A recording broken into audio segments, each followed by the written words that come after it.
देवाभाऊंच्या जादूने दिसणार का महायुतीचा जोर?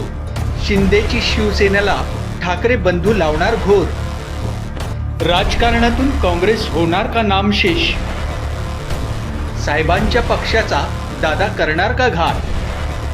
महापालिका निवडणुकीत कुणाची कुणावर मात? नेशन सिटी न्यूजच्या साथीनं बघा महापालिकेचा रणसंग्राम. महानगरपालिका निवडणुकीत ज्येष्ठ नागरिकांसह तरुण मतदारांचाही मोठ्या प्रमाणात सहभाग दिसून आला. अनेक वर्षांपासून रखडलेली ही निवडणूक अखेर मार्गी लागल्याने अनेक मतदारांना आपला मतदानाचा हक्क बजावण्याची संधी मिळाली.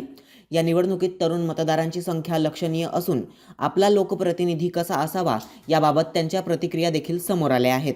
नागपूर महानगरपालिका या निवडणुकीसाठी मतदान प्रक्रिया ही सकाळपासून सुरू झालेली आहे. लोकशाहीचा उत्साह या ठिकाणी आपण बघतो की प्रत्येकांच्या सकाळपासूनच रांगा देखील लागलेल्या आहे. आपल्यासोबत एक तरुण पिढीतलं नवीन जनरेशन आहे, त्यांनी नवीन मतदान केलेलं आहे. आपण त्यांच्याशी बोलूया. काय अनुभव होता, काय सांगाल? पहिल्यांदा मतदान केलं आहे. आज वेगळं वाटलं की काहीतरी नवीन सिटिझनशिपमध्ये काही वेगळं करून राहिलं आहे. पण ॲज म्हणजे छान वाटलं की आपण स्वतः तो कोणाला तरी वोट करून आपण त्यांना आणू शकतो की जे काही करू शकता. आणखी काही वेगळं होतं.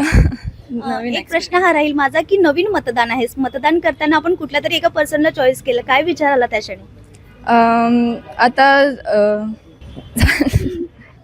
जो आता करू शकेल असं वाटलं की सगळ्यांमध्ये जो चांगल्याने करेल त्याला मी दिलेला आहे. पण आता पाहू.